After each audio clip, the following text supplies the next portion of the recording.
guys, welcome to Shark Tank Tips. I'm your host, Kelsey Hightower, and today we are looking at GeoOrbital. Michael Burdoff and Dakota Decker invented GeoOrbital, which is a wheel that replaces your old bicycle wheel with their new electric wheel. So what this does is you have your old bicycle at home.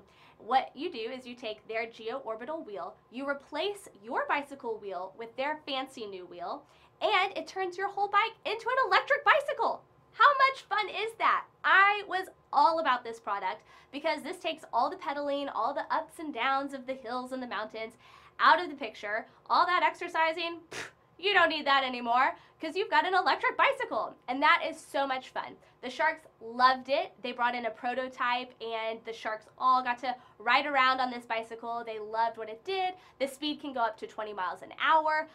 Everything about this was super cool and techy, and a lot of the sharks are into like the new techie things, as am I.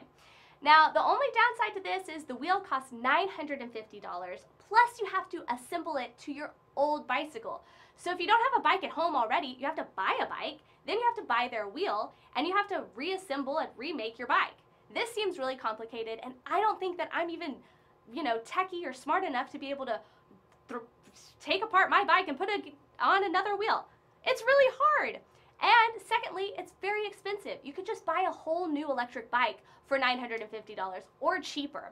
And this was the major setback to the sharks. Now, they brought this prototype, but they also brought an actual bicycle, an electric bike that was very small and compact, and it was electric. And the sharks really loved that bike. The only problem here is that Michael and Dakota didn't like the bike as much, and they weren't going to focus on the bike. They wanted to really pitch and sell their GeoOrbital wheel. Now, my Shark Tank tip for today is that if you aren't going to be pitching something you are 100% committed to and love, then don't bring it at all. Because what happened was the sharks fell in love with the bicycle, but Dakota and Michael weren't in love with the bicycle. They were in love with the wheel. So it kind of ended up as a disaster, and they didn't get an offer. And so next time you're on Shark Tank or you're thinking about pitching, don't bring something that you're not 100% committed to and 100% in love with. Thanks for watching. I'm your host, Kelsey Hightower, and we'll see you next time on Shark Tank Tips.